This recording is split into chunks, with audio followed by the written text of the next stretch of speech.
Hey guys, staying here from Rocky Creek. Hope everybody's having a good weekend. Hey, real quick, so we're looking at probably about, they're calling for 3 to 5 inches of rain over the next 3 to 4 days.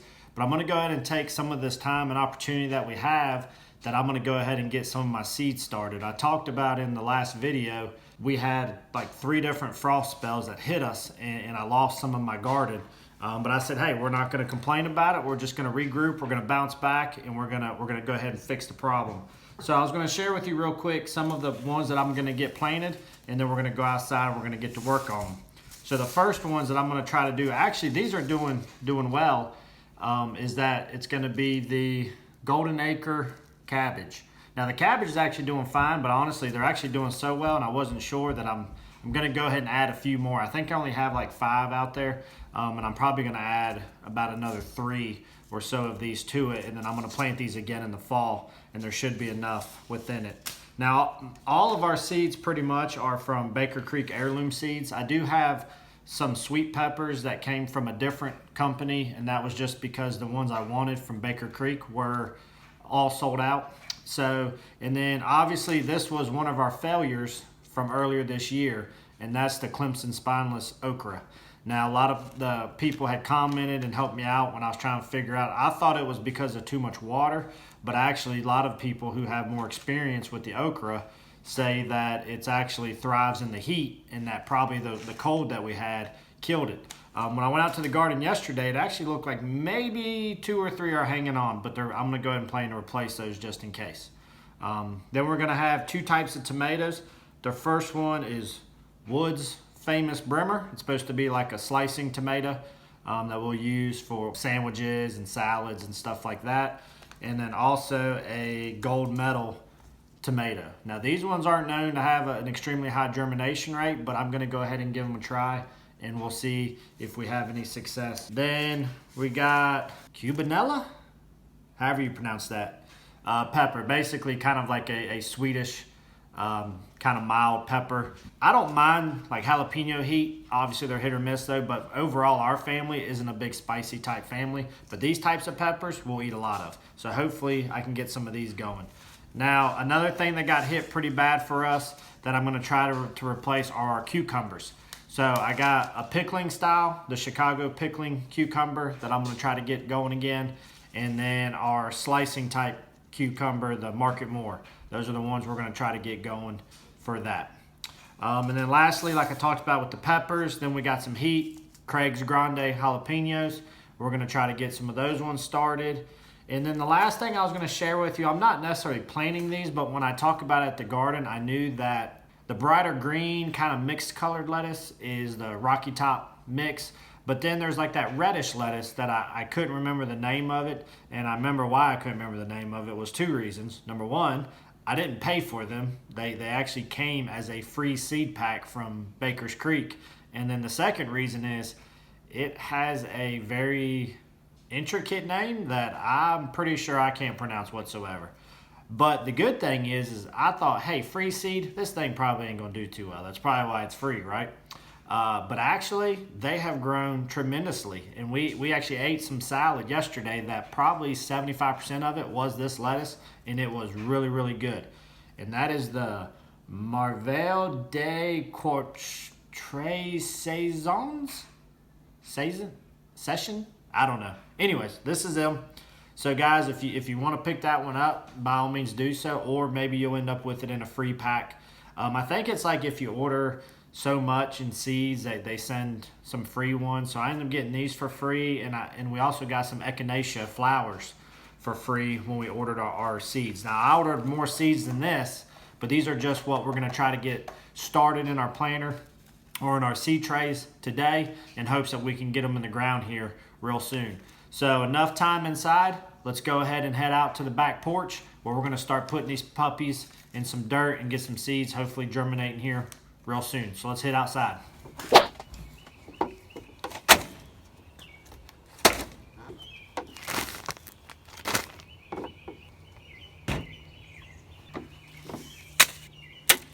All right guys, so we're out here on the back porch. We got everything that we need to get these seeds started. So we'll check out what we got here. Obviously, number one thing that I've got to have is we got to have some seed trays. Now I'll use two different sizes. I will use these smaller cells for some of the smaller plants, and then I have these larger ones that I'll use for some of the plants that have bigger root systems. Now this is not the normal seed starting mix that I use. The seed starting mix I used on my first set was the organic Jiffy, which I got at Walmart for like $5-6, which is in my opinion the best deal for organic seed starting mix. But I guess with all the COVID-19 concerns, the stuff's just, it's hard to find. So I ended up finding they had one bag of this left at our local hardware store, and then I also have your standard Miracle-Gro seed starting mix. Biggest thing about the seed starting mix is it's not tightly compacted, it's real soft, and it allows for easy root development. Then of course we got our seeds and we got our labels here. Now you don't have to go buying labels all the time. Like some of these things will be replanted so I can reuse them, but even if it's a new thing, you know, there's no reason to go buy new labels. You know, I just use Scotch tape and run a line of Scotch tape on there, and then just write on the Scotch tape as if it's like a tab. And then the last thing that I think's been the best addition to my seed germination setup is this little misting pump sprayer. I found using a bigger sprayer, a lot of times it ends up making it to where like all the dirt blows away. Sorry guys if I got talking a little strange there. I got a pack of wild rabbits running all over my backyard right now, playing around. Let's see if we can catch them.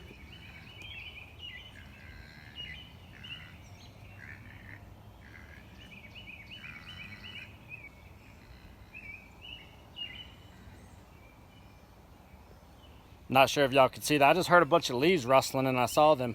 We have a down tree that fell down on a gravel driveway that's at the back of our property, and I think they've made a burrow underneath that down tree. Last night when we were checking on the garden and getting salad for our dinner, my daughter found there's three rabbits running around together. So anyways, so we're back to this. So what we're going to do is we're going to go ahead, we're going to get the dirt spread out between the different cells, and then from there we'll plan on which seeds we're going to stick where.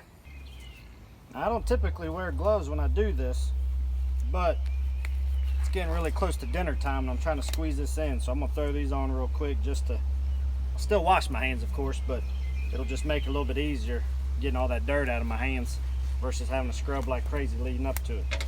So first thing I usually like to do is just get all the dirt in, and then I figure out my seeds from there.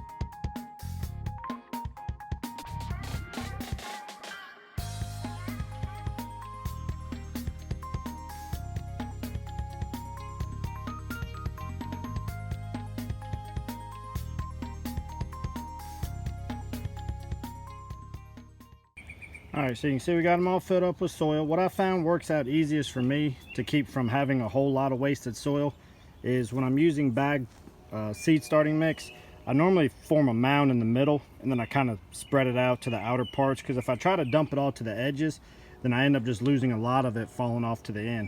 So that's kind of what I've ended up using for that. Now this stuff is really light and fluffy. I don't want to make it super compacted, but what I'll end up doing is I'll just lightly firm it up here at the top, and then when you water it, it's going to push it all down too. With these bigger ones, I'm not worried about getting them quite completely full. So like once I pack it down a little bit, I'm not going to keep adding on top. And then some people just barely, like they'll leave it just away from the top, add their seeds, and then lightly sprinkle it. What I end up finding is I just use the little stakes here, and I use that little tip, and I just kind of lightly move the dirt away and put my seed in there. Then I'll come back and lightly cover it up. So that's what I'm going to do. So hopefully that'll make sense for you. If you got a better way to do it, or if you think the way I'm doing it's just completely wrong, by all means, let me know your opinion. You're not going to hurt my feelings. That's fine. That's what the whole point of this is to learn from other people and maybe be able to help somebody out. So let's start getting them worked out. Let's get these seeds in.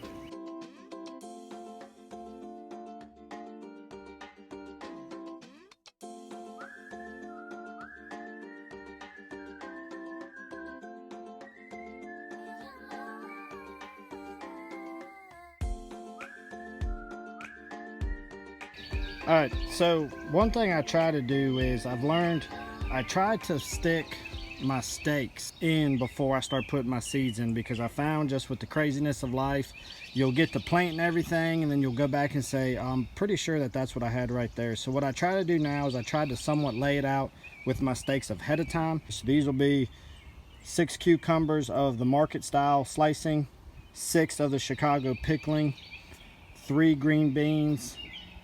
I'm gonna do 3 more cabbage, and then I got 6 more, really be 7 more of the slicing red tomatoes. And then when I come over here, I'm gonna do 2 smaller things of the golden ones, since those ones don't have as much of a germination rate. We'll see if we might get some success with these smaller ones and transfer. I'm gonna hit 2 more rows of okra. Now what I do is I'm gonna add another tab, but what I do is until I get my other tabs, I will always do wherever there's a space, what is to the right of that is going to be the same thing. So this will be some bell peppers, and to the right of that will be another row of bell peppers until I get the other stake put in there.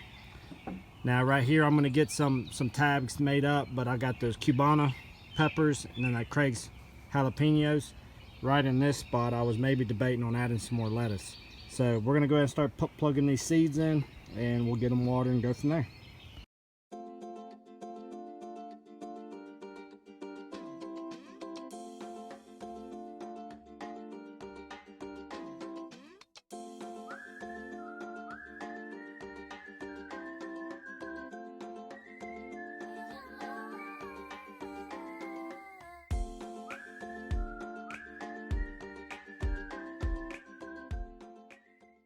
Man, I'll tell you, seeds, they amaze me and blow my mind. It's hard to imagine that something as small as this right here is gonna turn into a big old cabbage plant. Like it amazes me. I can tell you, this is really my first year starting my entire garden from seeds. And I can tell you the feeling of reward and satisfaction when I see it actually start to grow is way more than buying some plants at the store. It's also cheaper, and I have more control over my plants and what went into the plants. So I would highly encourage any of you that are thinking about doing a garden, really try to do it from seeds if you can. It can be intimidating, but really you just got to jump in and try. And the good thing is, if it don't work, guess what? You got more seeds. Stick them back in the ground, keep on trucking. All right, so you can see the seed down inside the dirt like that. So after I just get the seeds put into the dirt, either if I got plenty of dirt in the thing, I'll just go ahead and cover them up, and I just very lightly pat it. I don't push it down, it's just real light pat, because I want the soil to be good and loose for when the seed is trying to germinate. Now if I didn't have enough dirt, I would just simply take some dirt left over from inside the bag of the dirt, and I would just lightly sprinkle it on it. And then once it's filled up, just very lightly, gently pat it. So we'll get all the rest of them covered up, then we're gonna get them spritzed with some water, and then we're gonna put them on the shelves in the little greenhouse. So something that I do that helps me too while I'm planting is I'll lay my seeds here, and I'll put all my seeds to the right that I still need to plant. And then as I plant them, I'm gonna move them to the left. So far, like these ones that are stacked up real neatly, that lets me know that these ones I've already put in the soil. These ones that are still kind of spread out over here to the side, and I usually just put these stakes here or something. I'll put something in between to separate them so they don't blend in together. So these ones I would still need to plant. So I'm down to getting my Craig's Grandes, my Market More cucumbers, and my Contender pole beans in. So that's just one way that helps me also keep track of what I've done. I'll spread them out over here on the right. As I plant them, I will neatly stack them on the left, so that lets me know to put them back away, and that lets me know what I've already done and what I still got left to get done. Another thing that I'd make sure I do for every hole, and I actually just learned this from watching other people, and it makes a lot of sense, and you think, well, I'm wasting a lot of seeds, but really you're not. So in every hole that you're planting, try to put 2 seeds in every hole if you have it. And what you end up doing is by putting both the seeds in there, it betters your chances of good germination. Now, yes, you may end up with 2 plants, and whether or not, like this is a big enough block that I might be able to separate the roots and have both of those green bean plants.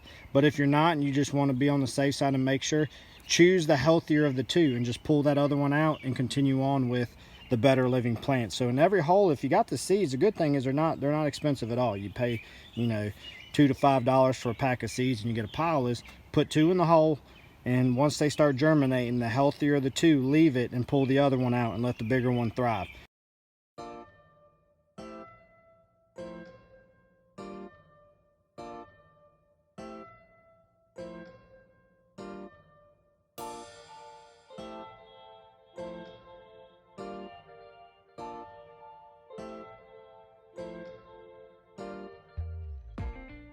So check it out, we got everything, seeds are in, dirt's covered it all. Now I did have some of these, did seem like I didn't get the dirt in tight enough, like they were really like almost too soft, so I did top dress a little bit of it.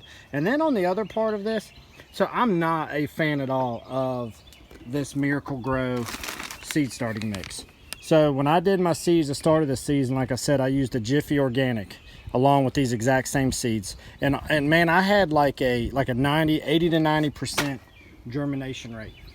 So I mean, it was unbelievable. I was so like energized by the success that I had that I went to go get some more when I needed to do some more seeds, and they only had the Miracle Grow stuff when I was at the store. So I went ahead and bought it.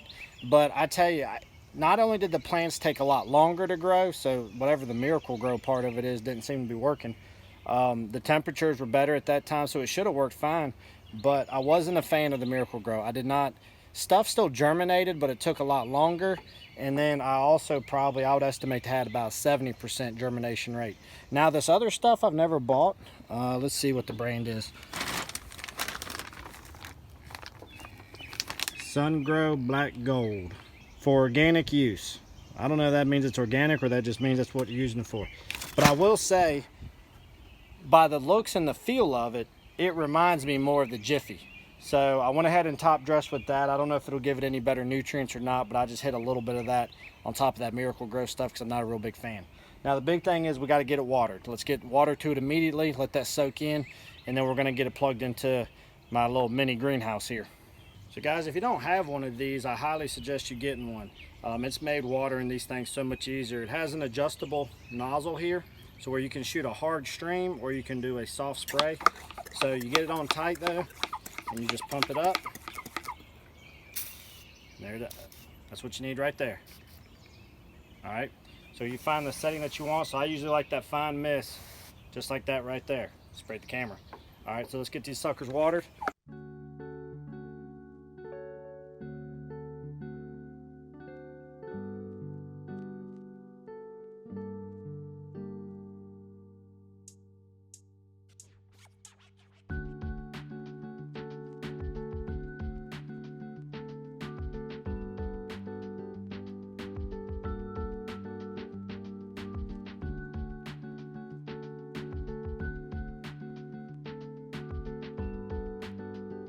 All right guys, so you can kind of see how that works in terms of watering it. So usually this thing is 48 ounces. So on the initial watering, I usually will use almost an entire bottle on the initial one just to get those plants, those seeds good and soaked. Now after this, for maintenance watering, usually I'll do about one of these for every 2 to 3 flats. Now if it's the really small ones, I can do 3 or 4 of those. For the bigger ones, I can usually get about 2 of those in before I got to refill the bottle up to get proper watering. So I'm gonna get this thing filled back up, and I should be able to get both of these with one more bottle, and then we'll be done with watering them up to get the initial. As close as I was to getting to watering it, the dirt isn't disturbed at all. It's still right at the level, and it didn't, when I would use a regular watering can, it would push this dirt out. It would be too hard for it, but it keeps it nice and level. It doesn't push it down, and it just lets it soak it up like a sponge and get it down to those seeds without disturbing your soil and losing a lot of soil. So that's why I love having this sprayer so much. All right guys, everything is fully watered, so we are essentially done. Now tonight I will move them into the greenhouse. So this is our greenhouse right here. It's just a little patio style one that you can buy. I actually got this specific one from Tractor Supply. There's a pile of them just like this on Amazon and other websites, but I'm a little leery of Amazon sometimes because I don't know where stuff's coming from. So if I can get it from a local store that I know of, then that's what I try to do. But this thing's actually worked out pretty good. I think I paid 39 bucks for it, so like 40 bucks. I'll put a link of it down below if it interests you whatsoever. I've had it out here now for probably about 5 months, 4 or 5 months. I really don't need it now for growing plants, but I got it for when it was late winter time and I wanted to get my early start on my spring garden, and I got my seeds started, and I tell you, it worked out fantastic. Now, there are some good things and there are some bad things. So first off, one of the biggest bad thing is yes, this door rolls up, but there's no other ventilation inside here whatsoever. So it can get pretty hot in here. These shelves, they're not the most sturdy, so I ended up adding zip ties to keep them where they need to be. Now, they'll hold the weight of the cells or the seed starts, no problem, but if you don't put something on to secure it, such as these zip ties, they pop right off.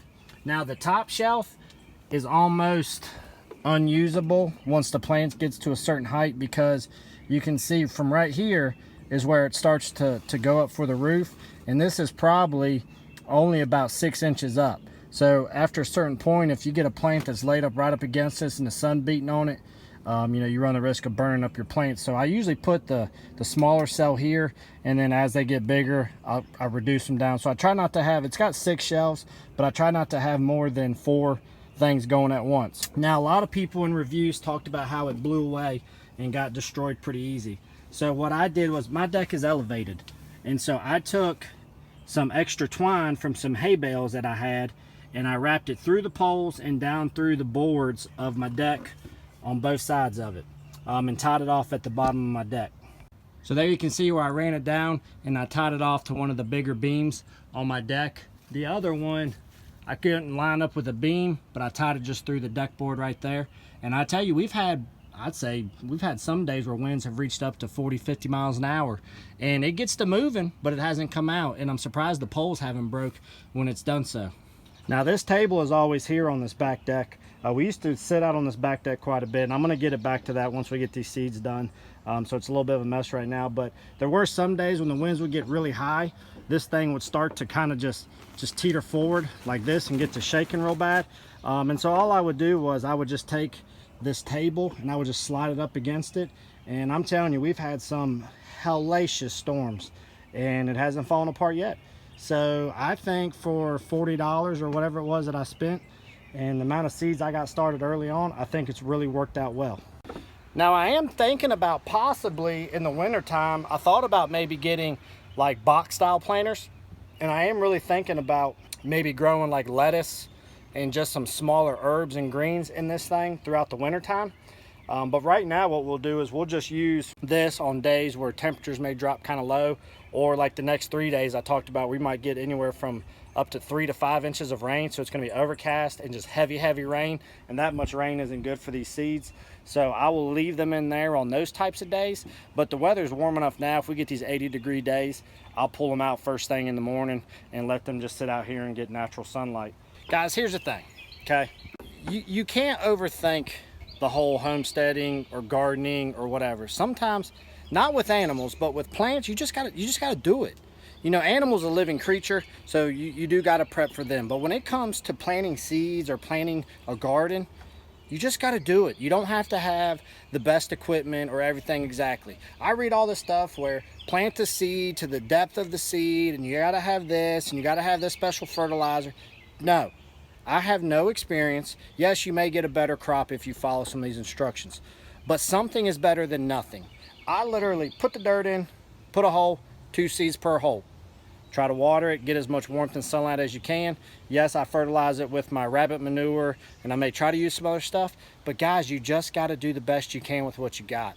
Start growing something so you can have something to give back to yourself and to your family. Don't let thinking about it too much slow you down. Just a little tidbit I want to say. You just got to jump in and do it, guys. So trust me, you will start gaining confidence as you go. Yes, there's going to be some failures. I got a bunch of plants that died, but you just got to try to do it. So guys, that's going to wrap up everything here with the garden here. Little update, you know, just a little seed starting video. We'll update you here real soon on what's going on with the chicken integration. But guys, we really appreciate you coming along this ride with us. We appreciate your interest in the homesteading lifestyle. We love learning from you guys. Y'all be safe, take care of yourself, and we'll see you here on the next video. Y'all be good.